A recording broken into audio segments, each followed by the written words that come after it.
पाणी गे पोत. काय झालं रे बाब? मंडळी काय बसली? हा. कार्यक्रम काय चाललेला? हा. मध्ये आपलं स्त्रिया गे पोत गे पाणी. तुझ्या घरामध्ये काय चोरी करायला आलं काय?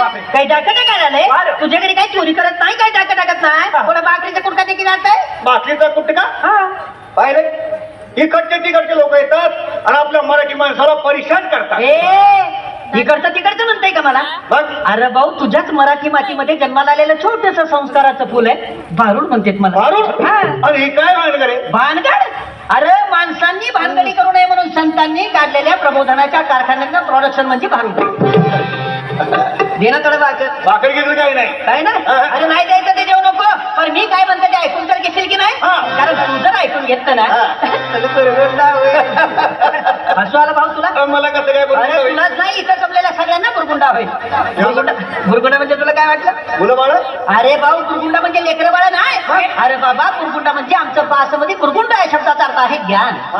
तुला ज्ञान होईल की 4 युगाने 10 अवतार आमच्या तरध्यामध्ये असतात. तुझ्या आहे तुझं पाशी, परंतु तू जागा चुकलाशी, आणि तीच चुकलेली जागा दाखवण्यासाठी संतांनी ग्रंथांचं, भारुडांचं, वाङ्मयांचं निर्मिती केलेलं आहे. भाऊ मला सांग, एखाद्या वेळी ग्रंथ जुनं झालं, त्याचा दुसरा आवृत्ती करता येईल. भारूड जर फाटायला लागलं, त्याचं झेरॉक्स करून ठेवता येईल. परंतु मला सांग भाऊ, ज्या ग्रंथांचा संस्कार करून देण्यासाठी या नरध्याची प्राप्ती आम्हाला परमात्माने करून दिली, या नरध्याचं झेरॉक्स मशीन झालं का रे भाऊ तयार? नाही नाही. म्हणून म्हणतोय मी की तू जर माझं ऐकलं ना तर बुरगुंडा होईल वैया गे, तुला बुरगुंडा होईल वैया गे, तुला बुरगुंडा होईल, बुरगुंडा होईल वैया गे, तुला बुरगुंडा होईल. अरे तुला होईल वैया, मला बी होईल, तुला बी होईल वैया, मला बी होईल. अरे तुला बी होईल वैया, मला बी होईल, तुला बी होईल वैया, मला बी होईल. अरे बुरगुंडा होईल वैया गे, तुला बुरगुंडा होईल, बुरगुंडा होईल वैया गे, तुला बुरगुंडा होईल, बुरगुंडा होईल वैया गे, तुला बुरगुंडा होईल.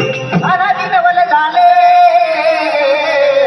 स्वानंद कुंकुला सवे घेऊन याले, प्रेमाचा कुंकुमाळी लागले. काय झालं रे भाऊ? ए बाई काय झालं? तुला कुंकू विकायला आली आहे? मग आता कुंकू ऐकणार तर काय वाटतंय तुला? आमच्या माता बहिण्याचं कुंकू लावत नाही. आमच्या आया बहिणी आता कुंकू नाही लावत लावत नाही. काय लावते मग? जसा साडीचा रंग तसा टिकलीचा रंग. मग मॅचिंग म्हण ना. Matching. मॅचिंग जसं साडीचं रंग रंग तसं टिकलीचं रंग मॅचिंग म्हणतात ना बा.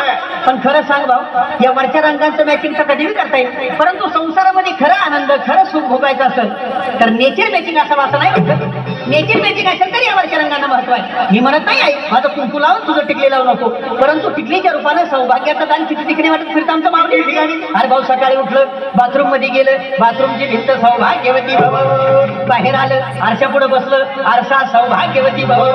मी म्हणत नाही आहे माझं कुंकूला, परंतु कुंकू लावण्याच्या पाठीमागं काहीतरी शास्त्रीय कारण.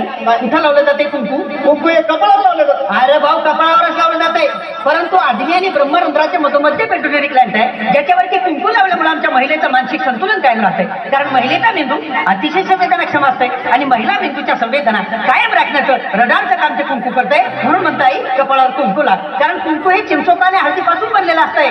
एखाद्या वेळी इंचू चावला ना रे भाऊ, तर चिंचोका उगाळून लावून बघ, विंचवाचं घर उतरवण्याची ताकद त्या चिंचोक्यात आहे. मग खरं सांगाय, जर विंचवाचं घर उतरवण्याची ताकद त्या चिंचोक्यात आहे, तर त्याच चिंचोक्यापासून तयार झालेलं कुंकू जर तुझ्या कपाळावर लागलं तर तुझ्या डोक्यावरचं टेन्शन नाही का कमी होणार?